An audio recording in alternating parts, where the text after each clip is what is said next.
السلام علیکم، بسم اللہ الرحمن الرحیم۔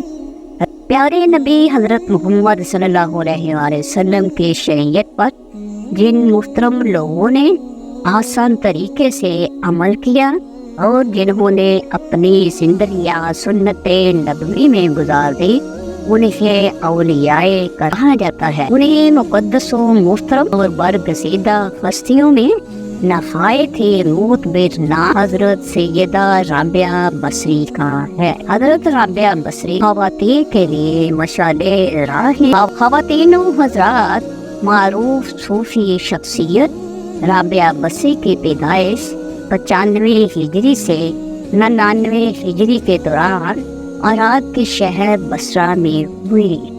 وہ ایک انتہائی غریب لیکن معزز گھرانے میں پیدا ہوئی۔ رابعہ بصری اپنے والدین کی چوتھی بیٹی تھی، اسی لیے آپ کا نام رابعہ یعنی چوتھی ہی رکھا گیا۔ رابعہ بصری کے والدین کی غربت کا اندازہ اس بات سے لگایا جا سکتا ہے کہ جس رات رابعہ بصری پیدا ہوئی، آپ کے والدین کے پاس دیا جلانے کے لیے نہ تیل تھا اور نہ ہی آپ کو لپیٹنے کے لیے کوئی کپڑا۔ آپ کی والدہ نے آپ کے والد سے درخواست کی کہ پڑوسیوں سے تھوڑا تیل ہی لے آئیں تاکہ دیا جلایا جا سکے۔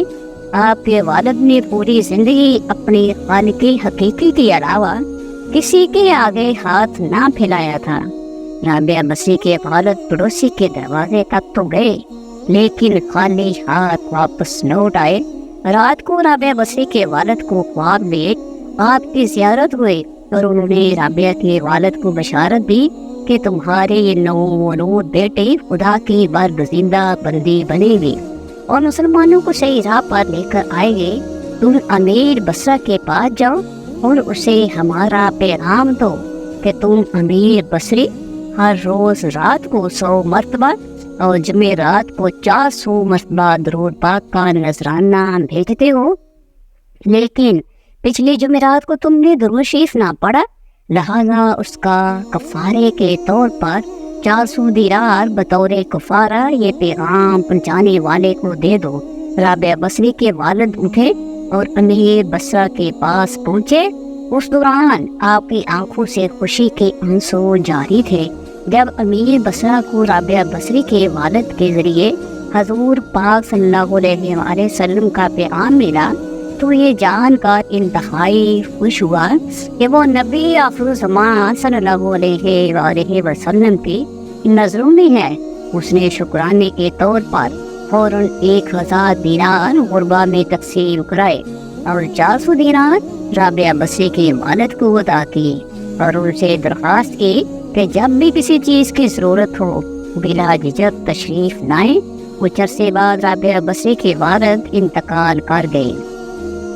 اسی اسلام میں بصرہ کے سب قحط نے اپنی لپیٹ میں لے لیا۔ قحط کے دوران رابعہ بصری اپنی بہنوں سے بچھڑ گئی۔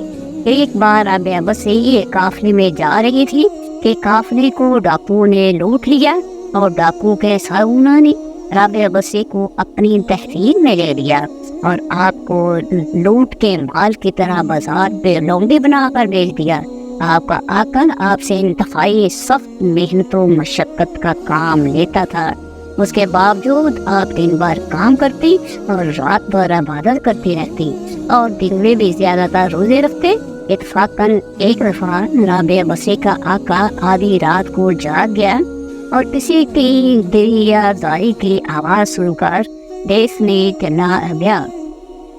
رات کو اس پہر کو اور اس طرح دریا زاری کر رہا ہے، وہ یہ دیکھ کر حیران رہ گیا کہ رابعہ بصری اللہ کے حضور سر سجود ہیں اور نہایت عاجزی کے ساتھ کہہ رہی ہیں، اے اللہ تو میری مجبوریوں سے خوب واقف ہے، گھر کا کام کاج مجھے تیری طرف آنے سے روکتا ہے، تو مجھے اپنی عبادت کے لیے پکارتا ہے، مگر میں جب تک تیری بارگاہ میں حاضر ہوتی ہوں نمازوں کا وقت گزر جاتا ہے، اس لیے میری معذرت قبول فرما لے اور میرے گناہوں کو معاف کر دے۔ اور اپنی کنیز کا یہ کلام اور عبادت کا یہ منظر دیکھ کر رابعہ بصری کا مالک خوف خدا سے لرز گیا۔ اسے یہ فیصلہ کیا کہ ایسی اللہ والی کرے سے اپنی خدمت کرانے کی بجائے بہتر یہ ہوگا کہ خود اس کی خدمت کی جائے۔ صبح ہونے پر وہ آپ کی خدمت میں حاضر ہوا اور اپنے فیصلے سے آپ کو آگاہ کیا۔ اس نے کہا کہ آج سے آپ میری طرف سے آزاد ہیں، اگر آپ اسی گھر میں قیام کریں تو میری خوش نصیبی ہوگی، ورنہ آپ اپنی مرضی کے مالک ہیں۔ لیکن اگر آپ یہاں سے کوچ کر جانے کا فیصلہ کرتی ہیں تو میری بس ایک ہی درخواست ہے کہ میری طرف سے کی جانے والے تمام زیادتیوں کو اس ذات کے صدقے معاف کر دے جس کی آپ راتوں کو جاگ جاگ کر عبادت کرتی ہیں۔ ناظرین، جو بھی انسان اللہ کا ہو جاتا ہے تو اللہ پاک اس کی حفاظت اور نصرت فرماتے ہیں، اور دنیا کی کوئی طاقت بھی اس کو نقصان نہیں پہنچا سکتی۔ ناظرین، ابتدا میں تو حضرت رابعہ بصری کے حسن و جمال کے دھوم مچی ہوئی تھی، مگر جوانی کے شب و روز انہوں نے یاد الہی میں گزار دیے۔ ان کے چہرے پر پاکیزگی کا ایک ایسا نقاب تھا کہ دیکھنے والوں کی نگاہیں خود بخود جھک جاتی تھی۔ اسی زمانے میں ایک نوجوان نے انہیں رات کے وقت چاند کی طرح دھمکتے دیکھا۔ وہ آپ رحمت اللہ علیہ کو کوئی غیر خیالی مخلوق سمجھ کر بھاگ کھڑا ہوا، لیکن دوسرے صبح جب وہی چہرہ اسے بصری کے ایک بازار میں نظر آیا تو وہ عقل سے ہاتھ دھو بیٹھا اور رات دن اسی کے تصور میں رہنے لگا۔ آخر دل کے ہاتھوں مجبور ہو گیا تو لوگوں سے پتہ پوچھتا ہوا حضرت رابعہ بصری کے گھر جا پہنچا۔ آپ کہا کرتی تھی کہ دل کے دروازے ہمیشہ کھلے رکھو، کیا معلوم محبوب کس وقت دستک دے دے، مگر گھر کے دروازے بند ہوں یا کھلے ہوئے ان کی دانست میں برابر تھے۔ نوجوان کو خلاف توقع ان کا دروازہ کھلا ہوا ملا۔ اس نے اپنے دل کے دھڑکنوں پر بڑی مشکل سے قابو پایا۔ رات کا وقت تھا، اندر چراغ روشن تھا، یہ سوچ کر بے باکی سے اندر داخل ہو گیا کہ غال دل سنا دینے میں کیا حرج ہے، زیادہ سے زیادہ انکار ہی تو ہو جائے گا۔ واپسی کا دروازہ بہرحال کھلا ہوا ہے، لیکن جب وہ اندر پہنچا تو وہاں کوئی نہیں تھا۔ البتہ چھت سے ایسی پرسوس آواز آ رہی تھی جیسے کوئی زیر لب ہجر کا رونا رو رہا ہو۔ نوجوان تیزی سے زینے پر چڑھ گیا۔ حضرت رابعہ بصری عشاء کی نماز سے فارغ ہو کر ثنا خوانی کر رہی تھی۔ پروردگار، ستارے روشن ہو گئے، لوگ سو گئے، بادشاہوں نے دروازے بند کر لیے، ہر محبوب اپنے محبوب سے محروم راز و نیاز ہے، اور میں تیرے سامنے کھڑی ہوں۔ نوجوان پر سکتہ طاری ہو گیا۔ اسی اثنا میں حضرت رابعہ بصری نے پلٹ کر اسے ایسی قہر آلود نظروں سے دیکھا کہ اس کی زبان گم ہو گئی۔ رابعہ بصری نے اس کے قریب آ کر پوچھا، کیا تم مجھ سے شادی کی درخواست کرنے آئے ہو؟ نوجوان نے تو لرزتے ہوئے ہاتھ سے اپنی زبان کی طرف اشارہ کیا کہ وہ بول نہیں سکتا۔ حضرت رابعہ بصری نے کہا، اس سے پہلے کہ زبان کی طرح تیرا دل بھی چپ ہو جائے تو جس راستے سے آیا ہے اسی راستے سے لوٹ جا۔ وہ جوان صرف آنکھوں سے التجا کر سکتا تھا کہ نیک خاتون میری گویائی مجھے واپس دے دے، میں تیرے مرتبے سے واقف نہیں تھا، مجھ سے غلطی ہوئی، مجھے معاف کر دے۔ لا علمی ہمیشہ قابل معافی ہوتی ہے۔ اس کے خاموش آنسو کے جواب میں حضرت رابعہ بصری نے کہا، نوجوان، تو نے اگر مجھ سے کوئی زیادتی کی ہوتی تو میں تجھے یقیناً معافی کر دیتی۔ میں نے خود کو بہت پہلے اپنے رب کے حوالے کر دیا تھا، اب یہ معاملہ تیرے اور رب کے درمیان ہے۔ معافی مانگنا ہے تو اس سے مانگ، تو صرف دل سے توبہ کرنے کا ارادہ کرے تو شاید توبہ کی خاطر تیری زبان کھل جائے۔ یہ کہہ کر وہ نماز کے لیے کھڑی ہو گئی۔ نوجوان بھی بے اختیار سجدے میں گر گیا۔ وہ رو رہا تھا، نہ معلوم کب تک روتا رہا۔ جب اسے ہوش آیا تو زبان کھل چکی تھی، توبہ توبہ کا ورد کر رہی تھی۔ بصرہ کے بازاروں میں سال ہر سال تک ایک مجذوب گرمی جاڑے اور بسات سے بے نیاز ہو کر دیوانہ وار توبہ توبہ کے نعرے لگاتا رہا۔ اس کے نعروں سے بصرہ کی راتیں گونج اٹھتی تھی اور بچے صحن کے مال کے سینوں سے دبک جاتے تھے۔ آخر ایک دن وہ مجذوب اچانک ہی کہیں غائب ہو گیا، پھر کبھی اس کا پتہ نہیں چلا۔ وہ مجذوب یہی مذکورہ جوان تھا جو حضرت رابعہ بصری کی بدولت دربار خدا مندی میں مقرب ٹھہرا۔ رابعہ بصری ایک بہت ہی نیک اور عابدہ زاہدہ خاتون تھی۔ آج لوگ ان کی عبادت کے مثالیں دیتے ہیں۔ جب ان کی وفات کا وقت قریب آیا تو ان کی شاگرد خواتین اور لڑکیاں ان کے ارد گرد بیٹھی تھیں۔ ان شاگردوں نے درخواست کی کہ ہمیں کچھ نصیحت کریں، تو رابعہ بصری نے فرمایا کہ کبھی بھی بغیر نکاح کے نہ رہنا، اور پھر اپنا واقعہ سنایا کہ میں جب آدھی رات کو مصلی پر بیٹھ کر اللہ کی عبادت کرتی تھی، اس وقت گلیوں میں پھرنے والا چوکیدار جب میرے گھر کے سامنے سے گزرتا تھا تو میرے دل میں بڑے بڑے وسوسے آتے تھے کہ اس وقت سارے لوگ سوئے ہوئے ہیں، کوئی بھی نہیں دیکھ رہا۔ یہ تو اللہ کا کرم ہوا کہ اس نے مجھے زنا سے محفوظ رکھا۔ اس واقعے سے آپ اندازہ لگائیں کہ رابعہ بصری جیسی پاک دامن اور عابدہ زاہدہ خاتون کو ایسے وسوسے آ رہی ہیں، تو آج کل کے اس گندے معاشرے میں جہاں ہر طرف بے حیائی، بے پردگی اور بے دینی کا ماحول غالب ہے، ایسے میں کون عورت ہے جو اپنے آپ کو بچائے گی؟ فرمایا نکاح کے بغیر زندگی کا اسلام میں کوئی تصور نہیں۔ اللہ تعالیٰ کے نبی صلی اللہ علیہ وسلم نے بھی شادیاں کی اور بایک وقت 9 بیویاں چھوڑ کر انتقال فرمایا۔ اللہ تعالیٰ کے رسول صبح کرتے اس حال میں کہ اہل و عیال کے پاس غربت کے باعث کھانے کو کچھ نہ ہوتا، اور شام کرتے تو بھی یہی حالت ہوتی، مگر اس کے باوجود 9 بیویاں چھوڑ کر انتقال فرمایا۔ اللہ تعالیٰ کے نبی صلی اللہ علیہ وسلم نے بغیر نکاح کے زندگی گزارنے سے منع فرمایا ہے۔ خواتین و حضرات، ایک دفعہ حضرت حسن بصری نے حضرت رابعہ سے کہا کہ آپ شریعت کے مطابق شادی کر لیں۔ فرمایا نکاح اور شادی اس کے لیے ہے جس کا کوئی وجود ہو۔ یہاں نہ میرا کوئی وجود ہے اور نہ میں اپنی آپ مالک ہوں، اللہ تعالیٰ کی مملوک ہوں۔ ایک دفعہ کچھ اور لوگوں نے بھی آپ سے کہا کہ آپ شادی کر لیجیے۔ فرمایا اگر 3 فکروں سے مجھے بے فکر کر دیجیے تو میں ضرور شادی کروں گی۔ نمبر 1، کیا میں دنیا سے اپنا ایمان سلامت لے جاؤں گی؟ نمبر 2، روزے حشر میرے دائیں ہاتھ میں ہی نامہ مار دیا جائے گا۔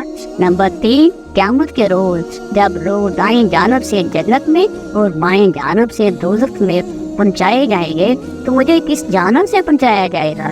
لوگوں نے کہا کہ اس کا علم تو خدا ہی کو ہے۔ فرمایا تو پھر جیسے ہی اتنی عظیم افکار امان پیش ہوں، وہ بلا کیا شوہر کر سکتی ہے؟ رابعہ بصری نے تقریباً 88 سال کی عمر پائی۔ آپ نے آخری سانس تک عشق الہی کی لذت و سرشاری کو اپنا شعار بنائے رکھا، یہاں تک کہ اپنی آخری سانس تک معبود حقیقی کی محبت کا دھم برتے رہی۔ آخری وقت آپ نے اپنے والد اور صوفی ساتھیوں کو بتایا کہ میرا محبوب و معبود ہمیشہ سے میرے ساتھ ہے۔ ناظرین، ہمیں حضرت رابعہ بصری کی زندگی سے یہ سبق ملتا ہے کہ اللہ کی پہچان کے دروازے مرد و عورت سب کے لیے کھلے ہیں۔ اللہ کی راہ پر حضور رب اکرم صلی اللہ علیہ وآلہ وسلم کے فرامین کی روشنی میں چلنا ہمارا کام ہے، باقی فضل و کرم کرنے والا ہے۔ رابعہ بصری رحمۃ اللہ علیہ کا بیشتر وقت نماز پڑھنے میں گزرتا تھا۔ ایک مرتبہ کوئی پریشان خال آدمی دعا کروانے کے لیے حاضر ہوا، دیکھا تو ظہر کی نماز پڑھنے میں مشغول تھی۔ جب فارغ ہوئی تو نوافل کی نیت باندھ لی۔ اسی طرح عصر کی نماز کا وقت ہو گیا، عصر کی نماز پڑھ کر تسبیح پڑھنے میں مشغول ہو گئی، حتیٰ کہ مغرب ہو گئی۔ نماز مغرب ادا کرنے کے بعد اوابین کی نیت باندھ لی۔ اسی حال میں عشاء کی اذان ہو گئی۔ نماز عشاء کے بعد نفل کی نیت کر لی، رکوع اور سجدے میں مشغول رہی، حتیٰ کہ فجر کی نماز کا وقت ہو گیا تو مناجات میں محو ہو گئی۔ بالآخر